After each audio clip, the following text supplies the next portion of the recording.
Back again for another episode of the Grown and Greek podcast. And of course, I am honored tonight to speak to a very, very special guest. And let me give the rundown of all of that and then some that she is. She's a speaker known as a self-identity and growth catalyst.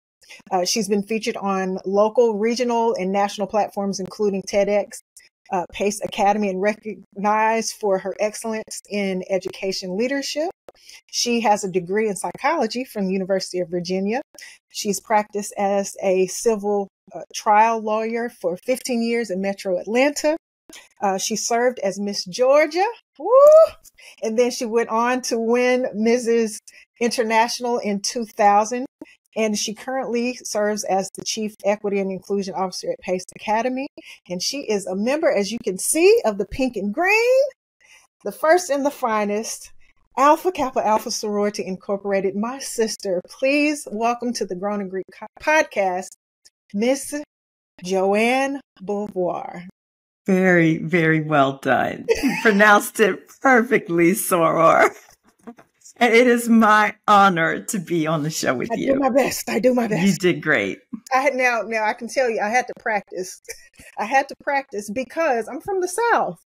So, we don't get the chance to use those intonations, those phonations and pitches and all that stuff very often. So, of course, we got to talk about your heritage and all of that stuff. But thank you so much for joining me. Thank you. I'm so happy to be here. I love to talk. I love to answer questions. I love to connect with people. It's just my nature.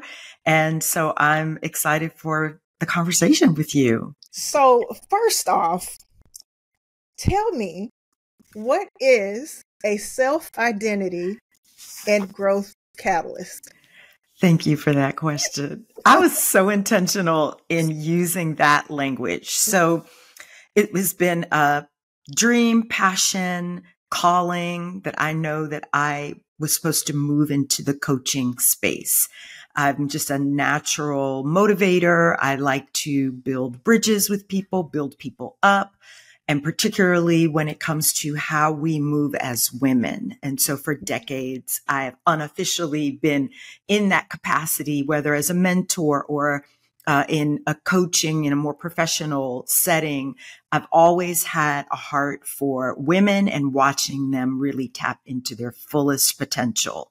And so when I launched my coaching platform, I really wanted to use language that I felt more closely connected with how I see myself, which is a catalyst. And a catalyst, if you think about that word, it is the thing that starts something moving. It's the thing that lights the fire to the thing it connects with.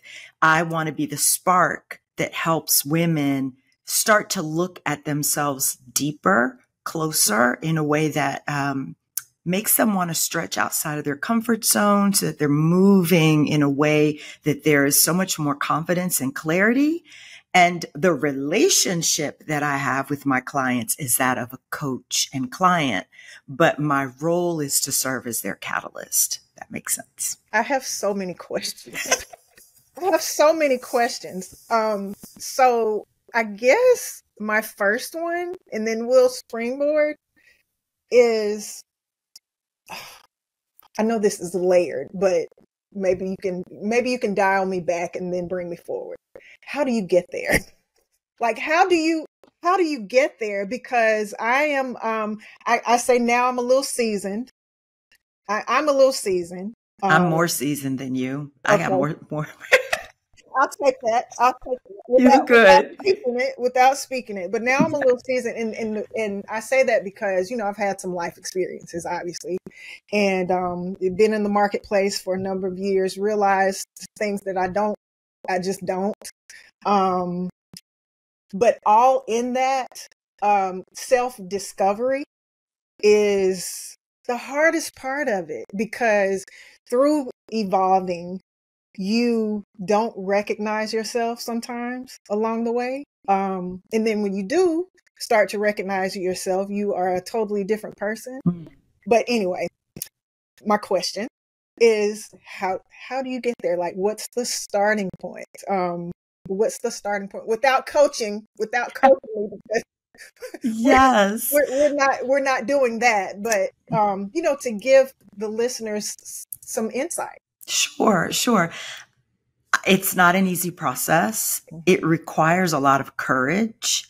I think that's where we start, is knowing that we're ready to take that first step. And that can be, for some people, extremely paralyzing, because we know that in exploring, we're probably going to have to unpack some things, and we're going to uncover things, some that we know that we've sort of suppressed in order to survive, and other things that we don't even realize are there. And I heard you when you said that sometimes you don't recognize the person that you've become while you're evolving. And I would actually say that differently. I would say that probably isn't an evolution of who you are. That's probably where you have gotten stuck. If you've lost your ability to be in touch with who you are and you don't recognize her, that means that we have taken a detour in another direction. And so my coaching and what I try to help my clients do is to sort of ground themselves. And that's why I use the language self-identity, ground themselves in who they are first. You can't talk about what you want to do in 5 years, or why am I not achieving this, or I would like to or hope to, until you are certain about who you are right now. And I'm not a counselor. I'm not a therapist. So that's not what I'm doing, but it really is just asking yourself some questions that you haven't allowed yourself to sit with. We are so busy, particularly as women. We are constantly doing and doing and doing. And to do this work that you've asked me about, it requires intentional setting aside of time to sit with yourself. One of the first things that I had to learn to do after my divorce, which was one of my catalyst moments, it was the pivotal time for me in my self-identity and growth journey, was finding peace in the solitude, because I had had so much noise leading up to that divorce, during the divorce, and then finding myself living on my own for the first time in over 30 years. You want to talk about not recognizing who I was. I didn't know who Joanne was without having the role of wife attached to it. I'd lost my father at the beginning of the same year that I knew I was ending my marriage. So I had bookended that year with the loss of two very significant male presence in my life. But also, I mean, I'm always going to be my father's daughter. But when you realize your father is no longer walking on the same earth that you are, you start to go, okay, now how do I see myself as his daughter when he's no longer here? How do I see myself as this full, whole, existing woman without the title of wife? And so I had to be comfortable in the solitude that was required for me to do this work. And that's what I ask my clients to do as well. So what do you think that a person, I guess, has to go through to kind of have that moment of epiphany? And do you think that we all experience that moment of epiphany, and how do we recognize it, I guess? I think some people have an epiphany. Okay. And it's because of maybe a life event or life circumstances where they go, oh my gosh, I have to work on myself, or I lost this. Now, who am I? I think there are a lot of us who have that nudging feeling in our gut for a long time, that just know that there's something else I'm supposed to be doing. There's no big event. There's no life catalyst. It's just this inner, it's not even unsettling because you're functioning well, but there's always this feeling that you should be doing something else, or there's something else that's calling you and you just don't quite know how to get there, but you know that there's more. I was that person also for a very long time. I mean, I say I'm a recovering attorney with my whole chest, because it's like I did 15 years of that and I didn't like any of it. And so Oh, wow. I did it. I was excellent at it. It's all I knew how to do. But you want to talk about, I felt like I had completely lost myself in that career track. I didn't know who I was. I felt like imposter syndrome at the highest levels. And I just wasn't happy. And I think sometimes it's just knowing that you're not fully content. And for me, that meant I was chasing a lot of things, you know, before that. Like, maybe I need to do this. Maybe I need to practice law in this environment or this environment or this environment, until you finally go, wait a minute, Joanne, you just don't like practicing law. I feel like I'm looking at myself in the mirror right now. Like that is wild, because that nudging that you're speaking about, it's so true.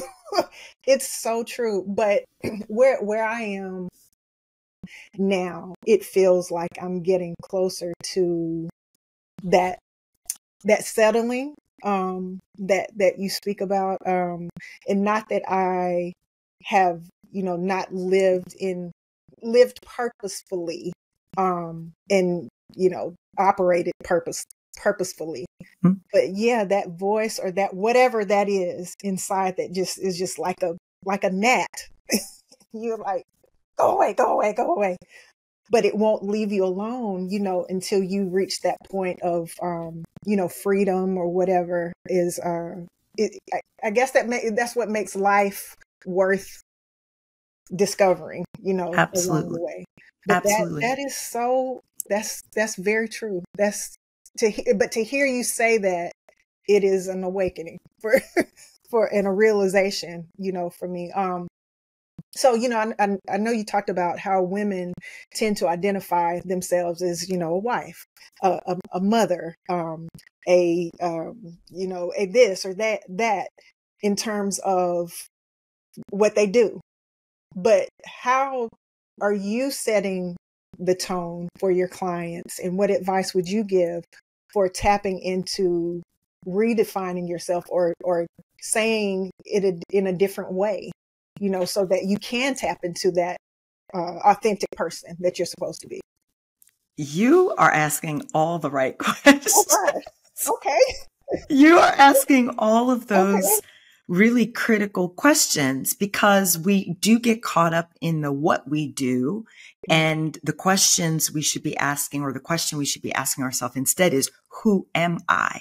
And yes, who I am embraces some of the things that I do. Okay. So my greatest identity layer that I'm the most proud of is that of mother. It is what I do.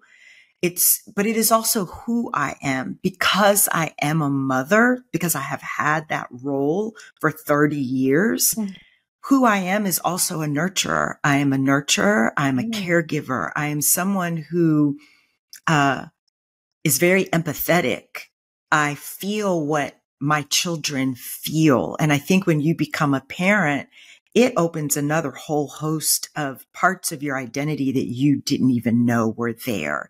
And I think that's the distinction. Like, because I was an attorney, I am an extremely logical person.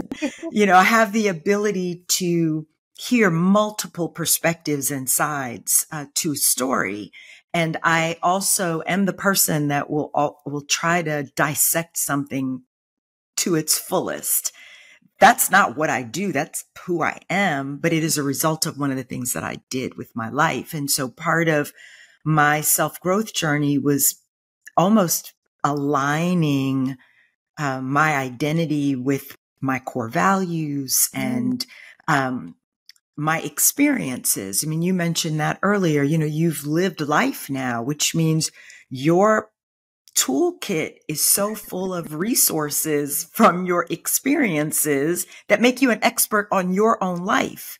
And so I tell people all the time, and even my students at school that get so nervous when they're about to go into an interview setting, I'm like, there's not a question anyone can ask you that you don't know the answer to about your own life. You just never sat with the questions to figure out the answers for yourself. But you have no wrong answers when it comes to your own life, but you can start to point it in a direction that is more in alignment with who you are. And so that nudging and that feeling of unsettling or whatever that is, it will start to click. You know, when you have a piece of something like, and you're trying to click it into place and you hear that sound and it goes click, that's alignment. That's when everything it fits. It's the aha moment. Maybe some would describe it that way, but I think it's much deeper than that because aha moments come and go. Okay, aha, I figured that out, and you move on. Alignment means I now know, like I am so certain and sure about who I am that I can now move differently because of that click. Do you think that you can get there quicker? Or people can get to that point of aha quicker if they do different work, or is it just life experiences and things like that?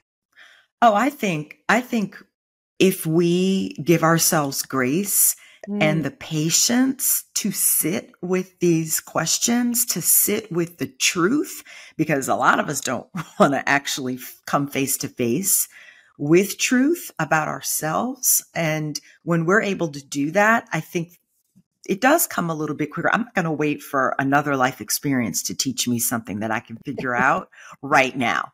You know, does that mean that it's going to happen overnight? No. I mean, the level and the amount of growth that I've experienced just in the last 4 years, but it's been intentional time that I have spent with myself. And I am decades old, like multiple decades old.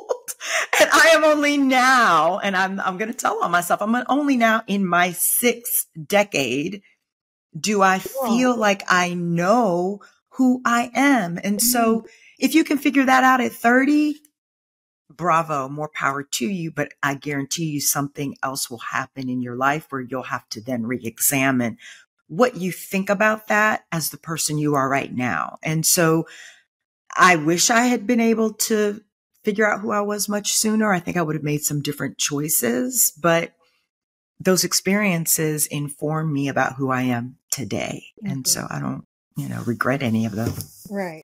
So you were Mrs. International 2000. So you are you're beautiful, but in terms of, what that means is you were you competed and you won. Everyone embraced you as the crowned princess.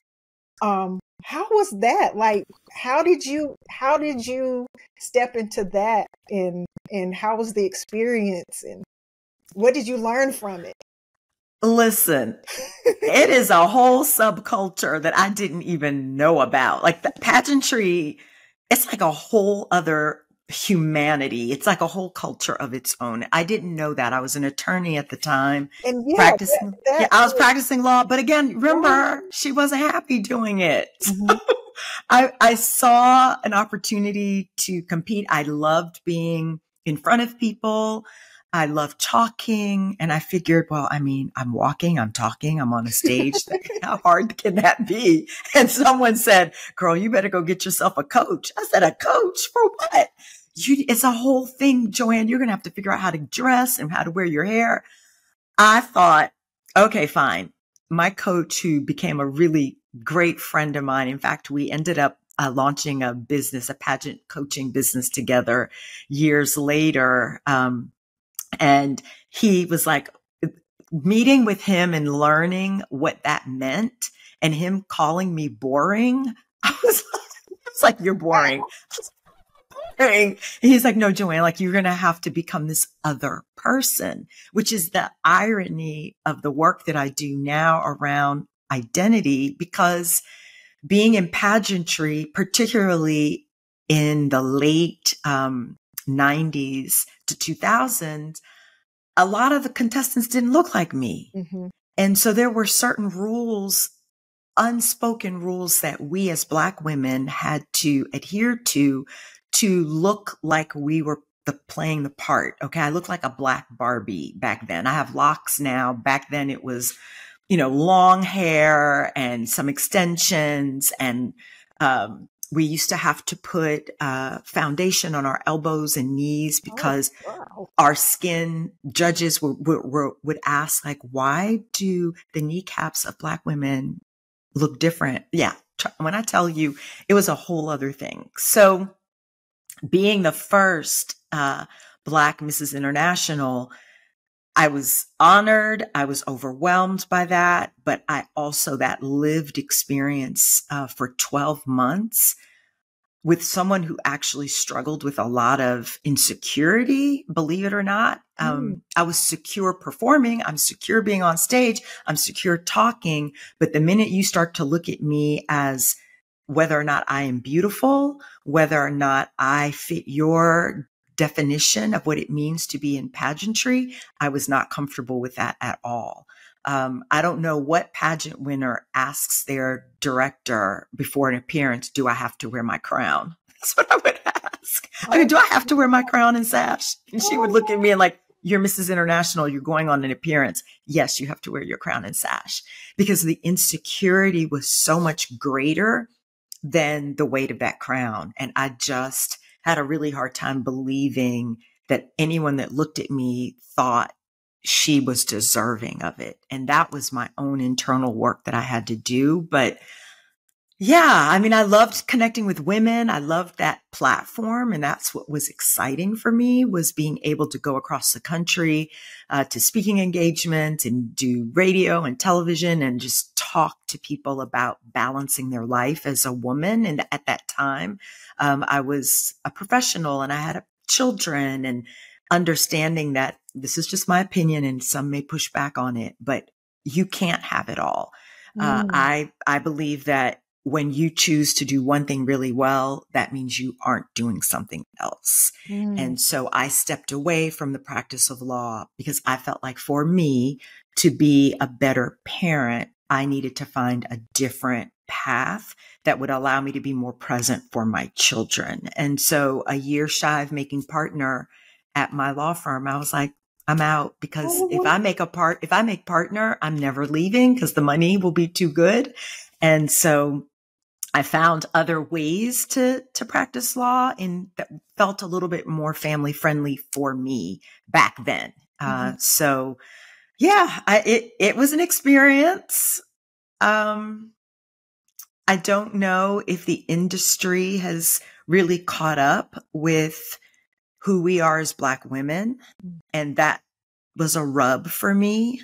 So I'm not really involved in it anymore. I used to coach, I used to MC for decades, but I've just really looked at how I felt going through that process. And I feel like there's still a lot of growth that has to happen in that industry. I mean, it's amazing, number one, that you were the first. In 2000. That's all, yes. That's always so baffling to me that we're still experiencing firsts.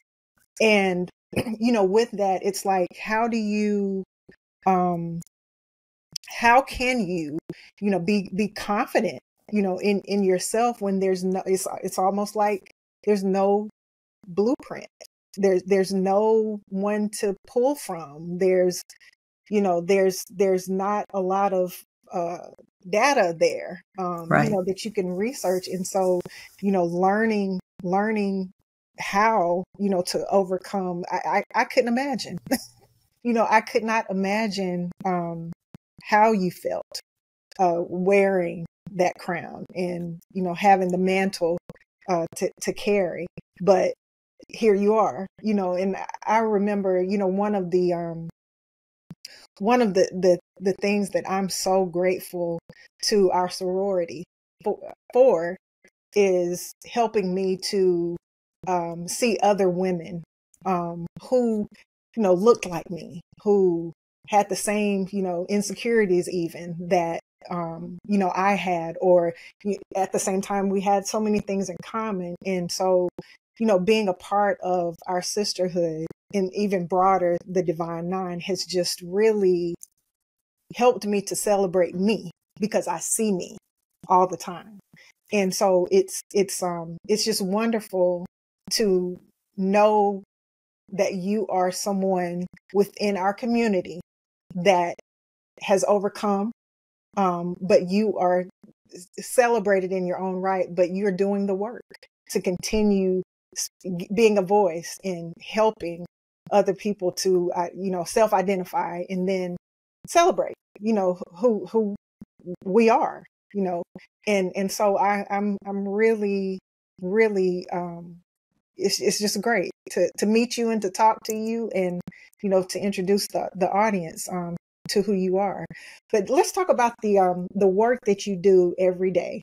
You're the chief inclusion, Equity and equity and inclusion. inclusion officer for Pace Academy, and you started the work because your son went to school there, and it That's evolved. actually not That's true. not true. Okay. Okay. So my son went to school there, but they already had someone doing that work. Okay. I'm not the first Okay. to do that work at the school. They actually had two predecessors before me. Was very grateful that there was someone there when my oldest son started there, and actually left law, went into independent school administration, was at another school, and transitioned to PACE to do admissions, and thought that that's what I was going to be doing. I was like, oh, yes, this is a competitive platform. I'll learn more. I'll grow as a professional in this space. And 3 years in, my then predecessor was leaving to move to another administrative role at another school. And he was like, Joanne, you should put your name in the hat. And I already knew, like I had felt, how we've been Oh, talking about a wow. lot of these things that we Mm-hmm. just naturally feel. Mm-hmm. I had already been working so closely with him in my role as an admissions officer, but also had walked that path as a parent of two Black boys at an independent school that was majority white space. And I just feel like my whole life I've been navigating those spaces as a first or one of very Mm-hmm. few. And so it was just a natural fit, but I also understood that there needed to be a lot of learning and a lot of data and a lot of scaffolding of my office at the time to do the work the way that I visioned it would look at our school, which was to take it from a programmatic office or like a program that would do, festivals and identity and cultural celebrations, that sort of thing, to making it part of our core values. And that's where it lives now. The work that I do is embedded in every single facet of student life and learning at our school.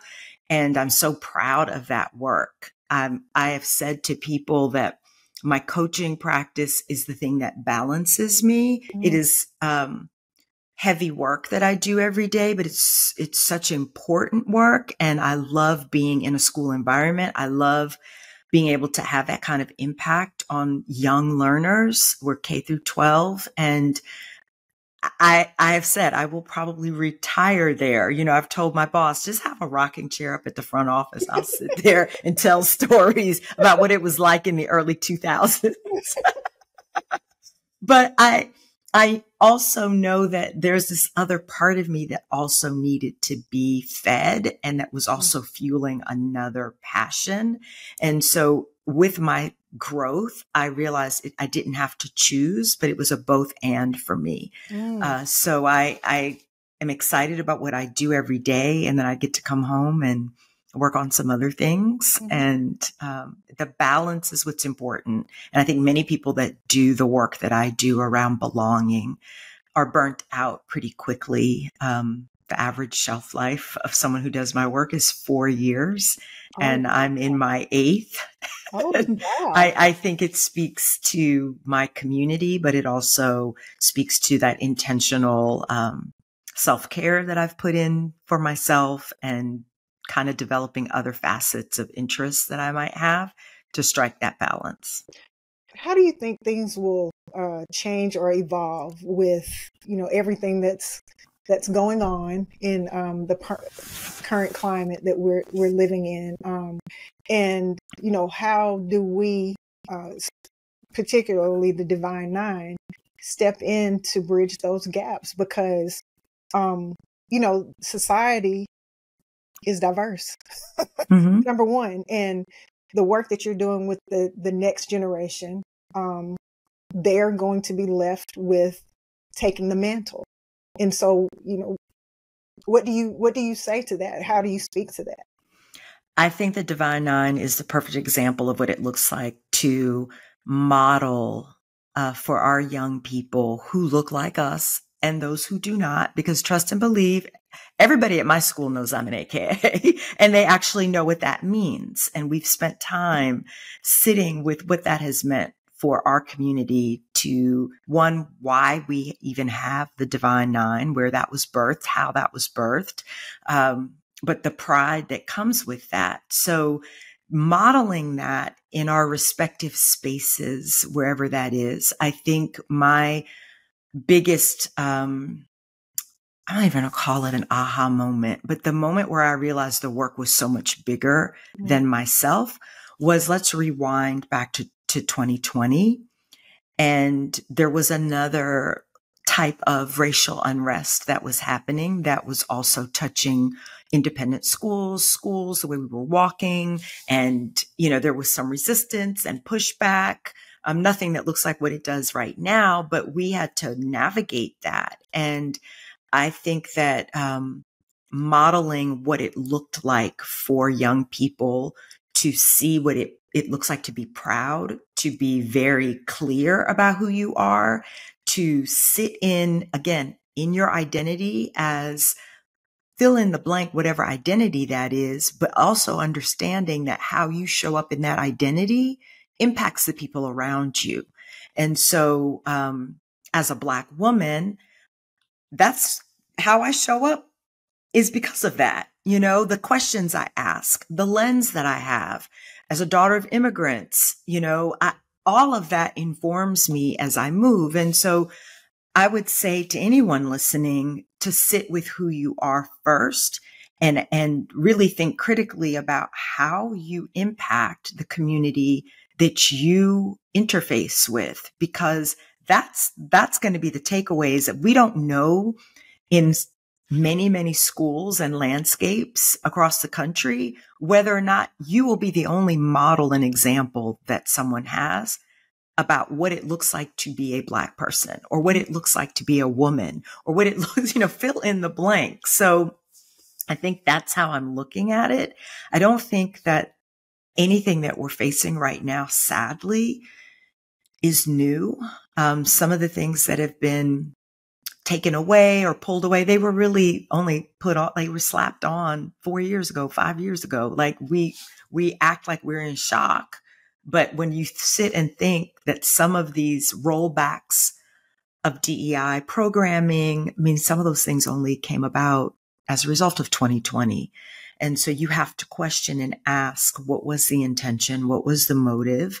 I think I would rather navigate a world where I am very clearly seeing who I'm dealing with than having to guess or having to have certain things happen covertly. But that doesn't mean it's easy. It doesn't mean I'm happy about it. It doesn't mean it's going to be smooth sailing at all. And there's no way I can predict what that's going to look like. But I do know that our young people, at least the ones that I do life with every day, are asking really important questions.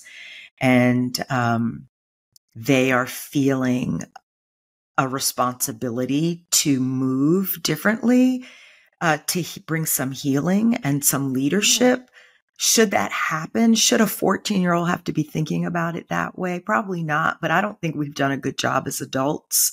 So if they're doing that right now at 14, 15, 16, 17, 18 years old, then maybe we will be in a better place in a few years or in a decade. Well, how do you start those conversations? How would you suggest that parents start those conversations with kids? Well, I mean, obviously it's got to be age appropriate. Yeah. Every child is moving through their own developmental stage differently. And so with the littlest of learners, which is what I call them, Mm-hmm. it's really about what it means to be kind. I actually say that they are the smartest people on our campus because they haven't been inundated with social media and news. And they just, at their core, they know what is right and what is wrong. They will be the first one to go, that's not right. That's not right. Apologize. Like they don't have the peer pressure yet that tries to dictate how they should conform to stay in the popular group or to, not to feel outcasted by their peers. And so with our young learners, it's really probably easiest because they can tell when something feels off. All they're waiting for is an invitation to just talk. And you never take the question beyond their questions, their own questions. So how are you feeling? Did you learn anything new today? Is there anything on your mind? Open-ended questions with younger learners are really, the best way to find out where they are, because they're always going to tell you where they are. They're always going to tell you, well, this happened. I didn't understand it. And I always say, go tell me more. Tell me more about that, because they will keep talking and inform us about what they know, what they really are worried about, and what's really appropriate to share with them at their age. Now, by the time they get to high school, they are on their phones. They are hearing the news. They are, they're almost like parrots too. Like they're parroting what they've heard. And so as a parent, I think it's really important that you are monitoring their platforms, be in their business. I was in my son's business, and that was 20 years ago, 15 years ago. But I needed to be able to, when I detected something that was not quite right, to be able to sit them down and have a conversation. Not only about, well, why did you do this, but why this isn't what we do and why this isn't appropriate and what you should be doing instead. I would say to parents of older students, try to consume as much as you can around media literacy. If you can understand what it means to critically think through what you are consuming, and your children can do that as well, then they can start to formulate informed opinions. It's that they're just getting stuff and they don't even understand how the platforms keep feeding them the same thing. And so they're not critically thinking through what they're consuming. So I think those are the places that you start. That's pretty awesome. And you know what? At the end of the day, we should all try to, as much as possible, to be like little children, because the joy, the happiness, the peace that they just encompass is something that we miss, and we don't realize that we miss it. Yeah, it's very like, find the joy, and that's a whole other talk that I have, but like finding the joy, but also remembering to keep it really simple. I can remember asking preschoolers, like, what does it mean to belong? And what does it mean to live in a community where you feel included? Like, what is your responsibility? And some of the answers were so perfect that I brought them to our 12th graders. I was like, this is what we're talking about. And I'll never forget an example. One little girl said, no, but don't let anybody tell you how to draw yourself. And I was like, tell me more. If I want to draw myself as a stick figure, let me draw myself as a stick figure. That's how I see myself. Don't let anybody tell you that you should look like something else, is basically what she was saying, which is the struggle that our older students have and young adults have. Like, I'm supposed to be this person. I'm supposed to look a certain way. Who said? Don't let anybody tell you how to draw yourself. You get to decide that. And kind of goes back even to my coaching platform. You get to define who you are based on your own life experiences. Nobody else gets to tell you that. How do you define for someone to realize that they matter.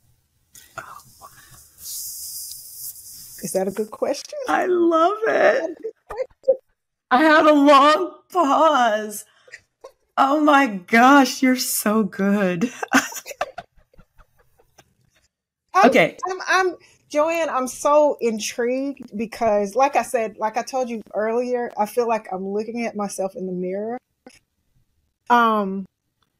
And so I'm having a moment. I'm having a moment in this conversation because it almost feels like I am finally stepping into whatever this is, stepping into it, and I'm a little afraid because it's new, but I'm so at peace. Oh my God. I'm so at peace. And recently, and I don't want to get off topic, but recently, I had, kind of an experience, and leaving that experience, I was like, you know what? This ain't it.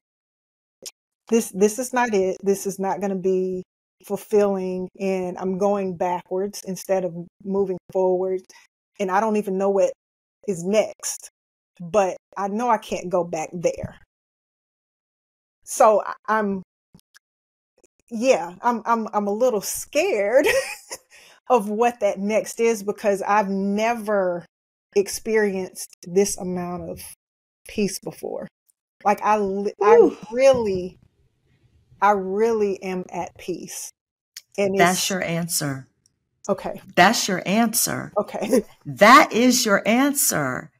Peace is that thing that tells us we are in alignment because we're not struggling with whatever is inside. We are at peace. And that can be scary because we're not used to feeling at peace. Our level of normal is anxiety. And so when we hit peace, it's like, what? Something's wrong. No, something's right. Okay. Something is right. And so relax in that. I would encourage you to relax in the peace, because when you are in peace, you are hearing, you're in a listening space that you don't get when you're not at peace. You're in an ideal posture to hear and to be led and directed by whatever experiences are coming in your direction. I think your discernment will be at a high level because you are at peace. There's nothing distracting your signal. Does that make sense? Mm-hmm. It makes a lot of sense. Mm-hmm. It makes a lot of sense. Okay. That helped. That helped a whole lot.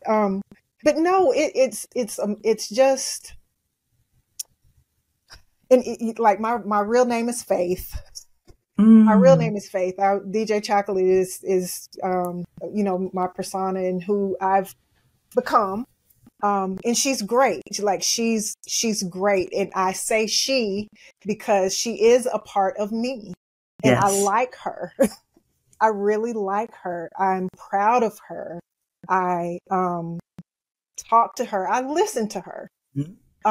But Faith, on the other hand, is who I am too.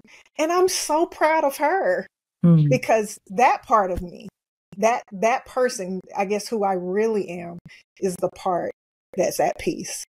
And I've been trying to get there, for so long, because you identify as being someone other than who you really are until you get a chance to dial it back and sit in it, as you say. Right. And ask yourself those questions. And so, this has been great for my soul. This has been great for my soul. I'm so happy. Just the fact, that you are my sister, you are my soror, you have done the work, you can speak to those parts of me. And I know the listening audience to let us know that it's okay. We're right where we're supposed to be. And, everything that you've gone through, and just hearing you say that you did something and you were at the height of heights and you weren't happy doing it because it was something else. That's amazing. That's amazing to me. And, for you to have that realization it's great to hear. It's great to hear that story because it's encouraging. It goes back to what I said at the very beginning of our conversation. It takes a lot of courage to move in the direction that you're supposed to go in. I think it's a lot easier to stay and sit in discomfort because there might be more money there, or it's the thing that you're used to or most familiar with. It takes courage to be able to say, this isn't working for me, or there's something else I'm supposed to be doing. And it makes absolutely no sense that I might move in that direction. But when peace comes with it, then you've absolutely made the right decision. But it takes courage. That's great. It's great. It's just great to hear. Thank you so much. How do people get in touch with you? How do they listen to you? I've been like going through all of your social media, and one thing that I can say is watch your videos. Watch your videos, because they not only give you nuggets, but just your calm, peaceful delivery is what you need every day. So daily doses of Joanne every day. Try it. I'm probably going to do it. I'm going to make it a practice. But yes. So how can the listening audience get in touch and stay in touch? Oh, sure. I mean, you can follow me on Instagram at I am Beauvoir, but email me at Joanne at JoanneBeauvoir.com. Beauvoir is a lot. It's got every vowel in it. Beauvoir, Joanne at JoanneBeauvoir.com. I welcome questions. I welcome engagement, and excited to get to know anyone that's curious about launching their own journey. Happy to help. I'm going to be the catalyst. Well, you have set me off, so I'll say that. You have done good work today. Thank you. Thank you. Thank you so much. And we didn't talk about your beginnings, your initiation into the Theta Kappa chapter at UVA, but 40 years. I just celebrated 40 years. 40? Oh my yes, gosh. Yes, my line sisters and I, we just celebrated 40 years 2 weekends ago, March 22nd, 1985. Oh my goodness. 40 years, 15 strong. And do you guys still keep in touch? You got a group me? We have a text. 12 of the 15 were able to get together for a weekend retreat 2 weekends ago. And we just were in awe of how we had first met each other at 18, 19, 20 years old. And 40 years later, we're still, sisters. And they shaped Alpha Kappa Alpha Sorority Incorporated helped shape me as a Black woman. Mm-hmm. And we did not get to talk about what it's like to be raised in a Caribbean household. And you're taught often about your cultural identity and not a lot about your racial identity when your parents aren't from the United States and don't have that history. And so going to college and seeing keep going. If you got, going to college and being immersed with seeing beautiful Black women and Black men and lines. Back then we had lines, but we went online. But just seeing these, just seeing this community of people, which is crazy because I grew up going to Haiti every year, going to my grandmother's for Christmas, going to my grandmother's in Haiti for the summer. I am around Black people all the time, but that racial identity had not been solidified in me because I was a daughter of immigrant parents. And the conversations around my identity was that you're Haitian. And I was a Haitian American. I had Haitian passport and American passport. I had dual citizenship. And so in my mind, it was always around my cultural identity and the having one foot in my Haitian household and finding my footing as an American outside of my house. And so it wasn't until I got to college, away from my parents' household, that I could fully immerse myself into what it meant to be a Black woman, and becoming an AKA and being surrounded by that sisterhood. And I have two sisters. I get it, but we also were raised in the same household. There was something different. Are they Greek? I am the only one. I am the only one. When I didn't tell my parents I was going online, but when I told them, you're about to not hear from me for a while. My father was like, "What are you talking about? I don't understand. I didn't send you there for that." Like, sorry, it's too late. So I don't know. They've come to appreciate it. They've watched me over 4 decades with my sorors, and they understand what that means. My niece just became a member of Zeta Phi Beta. She just had her probate this past weekend. So she is the second person, female on my side of the family that is Greek. In a sorority, my nephew is Phi Beta Sigma. And my brother-in-law is Omega Psi Phi. So we're about to have a whole collection of the D9 in my family. That is awesome. Well, funny story. Similarly to you, AKA has shaped a lot of who I have become. But because of AKA, I really learned how this is so cliche, I guess, but I learned how to really perfect my walk in heels.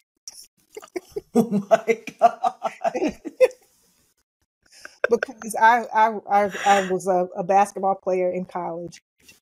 And so, I wore sweatpants and t-shirts and the whole nine most of the time and everything. And so, because of AKA, I learned how to embrace what it was to be a proud Black woman. And, my mom is the total contrast of me. So, as a kid, Mom, I don't want to do that. I got a basketball in my hand. What are you talking about? I want to go play ball and stuff. And she's very dainty and proper, and everything is just in place all the time. I appreciate that so much now because I have become her. Oh my, don't we all? Well, yes, we do. It's amazing. But because, seeing other women like that who, AKs and who carried themselves in a certain way, and they spoke a certain way, and just seeing Pink and Green doing work in the community and the influence that those women had, it was just so powerful. And so, a little girl coming from the country and stuff and being exposed to that on, campus and in community and stuff, it just really took a whole nother,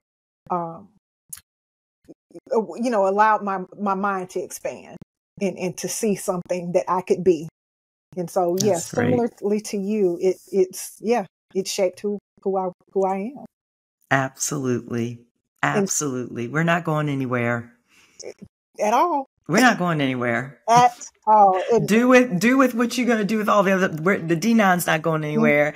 AK is certainly not going anywhere. Mm-hmm. And sometimes it feels like the work is just beginning. Yeah. Because now, our platform is our platform and who we are has been introduced properly. Yes. And it's great to be celebrated, to be seen, because we haven't necessarily had that opportunity like we have now. I love that. Yes.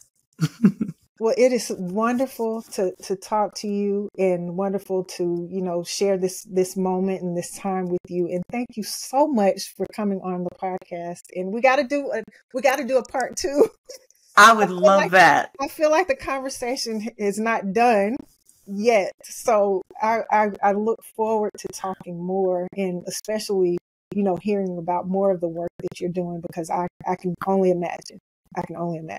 What's coming.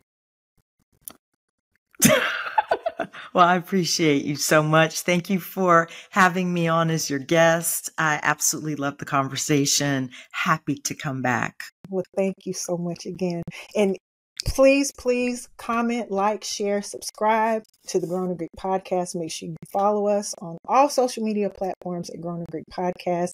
And if you know someone who is just awesome, and that we should share their stories on this platform, please DM me on my IG at Grown and Greek Podcast. Joanne, thank you so much. And of course, we got to throw those pinkies and represent. You can support Grown and Greek by subscribing to the podcast, shopping our exclusive luxury accessory line, or purchasing books from the D9 Book Club by visiting our website at grownandgreekpodcast.com. Don't forget to like, comment, and share on social media at Grown and Greek Podcast. Thanks for watching.